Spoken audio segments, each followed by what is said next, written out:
The park near my house is plagued by urban legends. Most of them are local legends, and the nature of those legends would vary depending on who you ask. I moved here a little over a year ago with my then fiance, now husband, Mark. He and I both worked from home, and we moved right in the middle of the COVID lockdowns. So we didn't have much reason to go out and explore our new hometown. We were really quick to make friends with our neighbors. The day after my husband and I moved in with our dog Kaya and 3 cats, we got a ring on our doorbell and we opened it to the sight of 2 women, both in their 60s. They were our next-door neighbor, Sandy, and across the street neighbor, May. One had made us homemade jams and the other a homemade pie. I love pie, so this was the perfect way to welcome us to the neighborhood. The neighbors across the street have a gorgeous patio space, and they said they wanted to have a welcome party for us so we could get to know the neighbors around us. Needless to say, we fell in love with these people. In the platonic sense, of course. I think the neighbors were extra excited about having my husband and I move in because at the time we bought this house, we were newly engaged in planning our wedding and talking about having kids. A fresh, young family. All our neighbors are elderly, and their own kids have lives of their own in distant places. So they were looking forward to having some babies nearby to watch grow up and spoil since they couldn't do it with their own grandkids. Honestly, it's sweet. Over the following year after moving in, we would have gatherings and parties with our neighbors and their friends at least once every couple of weeks. They've become like family, and we couldn't be more thankful for their guidance once the lockdowns lifted. May and her husband Fred have lived here the longest. They know all the best places to go for breakfast, lunch, dinner, dancing, music, movies, hiking, picnics, you name it. However, even still, most of the time when my husband and I decided we needed some time out of our house, we just go right across the street to spend time on the gorgeous patio with May and Fred, invite over Sandy and her husband Dale, and we just talk. About 4 months after moving in, we got a second dog. A Great Dane puppy that we named Appa. Points to my cultured people who get the reference. He was 6 weeks old when we got him. And now he's about 10 months old and 135 pounds of pure mischief. He took up a ton of our time to make sure he was trained. A dog this big without good training can and will break everything you own, including your spirit. So there was a period of time when we weren't spending much time with our neighbors. Or anyone. Or doing anything. At least until we had the confidence in Appa and Kaya to not cause too much chaos. Which, now we do. So recently, the itch to explore our small city has really become more intense for us. So we've made it a point to go to one new place in our city every Saturday. Most of them have been places that May and Fred have suggested, and they've been right about all of them. When we told them we were looking for a park to take our dogs to, and that we had seen one with a trail that led through the woods about a 2-minute drive from our house, they told us no. Quite adamantly. Mark and I were both really surprised by the force with which May had tried to shut down that idea. We sat in silence, wondering what we may have said to offend her, but she spoke up to explain before we could overthink it. Look, that park is beautiful. Before they built the highway behind our property, we could walk there through the woods. We loved it. She trailed off, but Fred picked up where she left off. It's fine to go there if you stay next to the baseball fields, but don't go on the trails or into the trees. The park is connected to 75 acres of woods, and when I was working as a criminal investigator, I used to get called out there all the time. Fred and May were not glum people. If they weren't talking with a smile, they were listening with one. But right now, they seemed almost disturbed. And Fred explained why. I'm retired, but we aren't a large city. I still sometimes get asked to come out there and look at a body. More dead people have been found out in those trees than any other park, trail, or nature reserve in the next 4 counties combined. My curiosity was absolutely piqued. The Back in California, my hometown saw a rash of suicides in a single park one summer.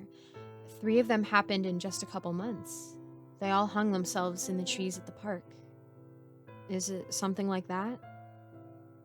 Fred shook his head. No, these here aren't suicides. One of them was about 20 or 30 years ago. But of all the bodies I've seen laying out there, coroner always determined something else killed those people. Thing is, we never caught what it was. After the 5th body, people began spreading rumors and it became a local legend. But over the past 30 years, we've had exactly 59 bodies found in the trees near the trails. May and Fred took turns telling us about the different stories people came up with. Some said the park was haunted by the ghost of a serial killer. Others say the oh-so-common it was built on an old Indian burial ground thing. The most prevalent story is that there is a monster living in the woods.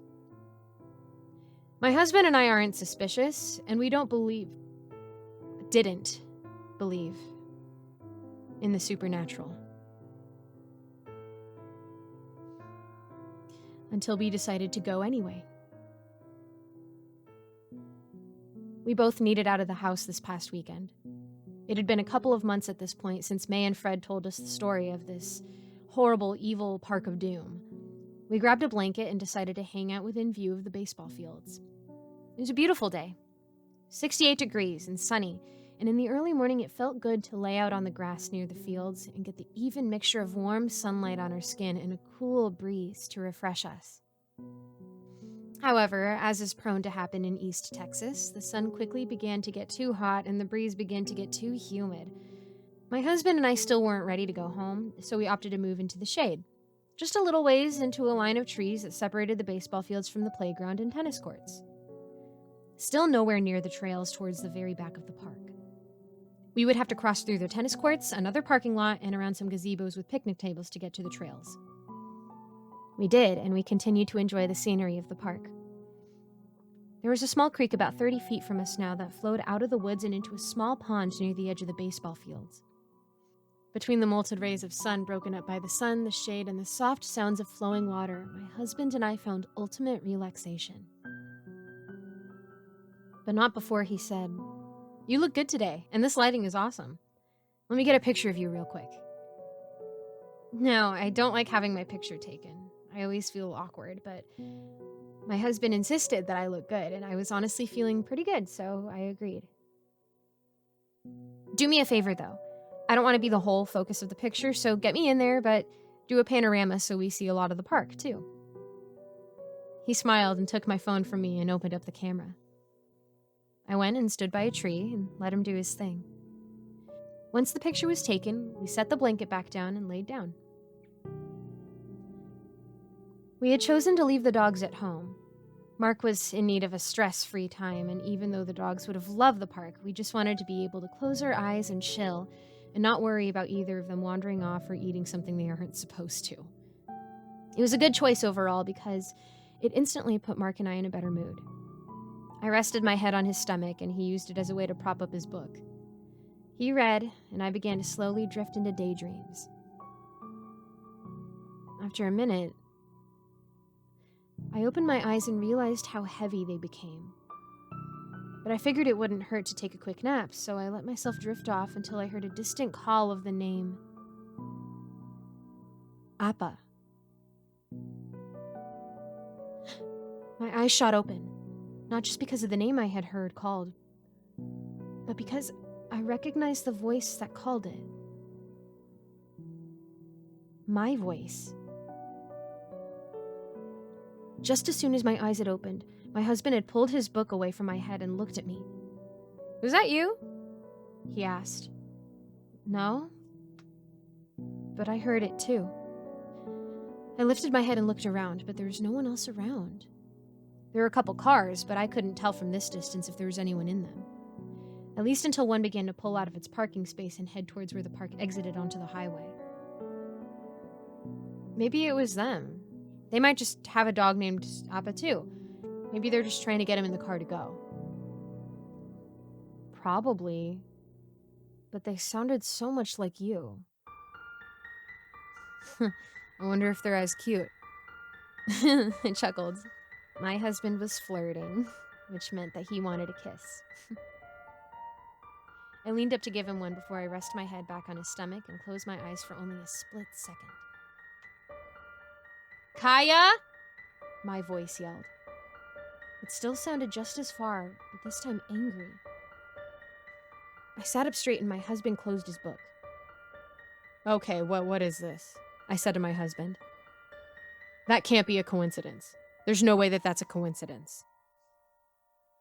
He put his book down and stood up, and I sprung to my feet and began to look around. Again, I couldn't see anyone. The cars that had been in the parking lot by the tennis court had all left, which meant that there was nobody between us and the trails. I got this nagging feeling that if there was a killer out in those woods, they likely felt a little more emboldened to come further out of the trees now that there was nobody else in the parking lot between us and the woods. As mentioned before, this is East Texas, and we aren't a big city. It's mostly rural, which means it is a safe bet that most people are carrying a gun. I'm no exception to that rule. I put my phone back into my pocket and used my thumb to feel for my gun, but I didn't lift my shirt to show it, and I certainly didn't draw it. I just made sure it was there in case I needed it. It's time to go, I told my husband as I knelt down and grabbed my purse.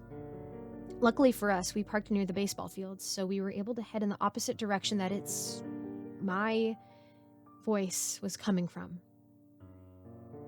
I kept looking over my shoulder, and though I never saw anything, I could swear I heard the rhythmic sound of snapping twigs following us out of the trees.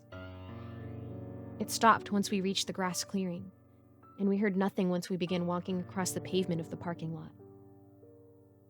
We got in the car and drove home, and I was so thankful to hear my dogs excitedly barking when I began to unlock the front door. We both stepped in and checked them out. Nothing was out of the ordinary. Nothing in the house seemed out of place. Everything was as we had left it, and we were able to relax a little more over the next several minutes. We began to speculate together about what in the world had happened back there. But we didn't really come up with any answers that made any sort of sense. The logical explanation was that it was someone we knew messing with us. Someone who knew our dogs' names and happened to spot us in the park and thought it would be funny to play a prank on us. But that didn't explain how their voice sounded exactly like mine. I didn't really get an answer until this morning, when I started flipping through my phone and looking at the pictures we took this past weekend. I take a lot of pictures of my husband and our dogs, but I stopped when I got to the panorama my husband took of me in the park. I thought it was an uncommonly good picture of me, where I looked less awkward than I usually do in photos. I zoomed in on my face and considered posting it to Facebook. But then I began looking at the rest of the photo while I was still zoomed in. And my heart began to pound when I got a closer look at something between the trees. I am not a twin.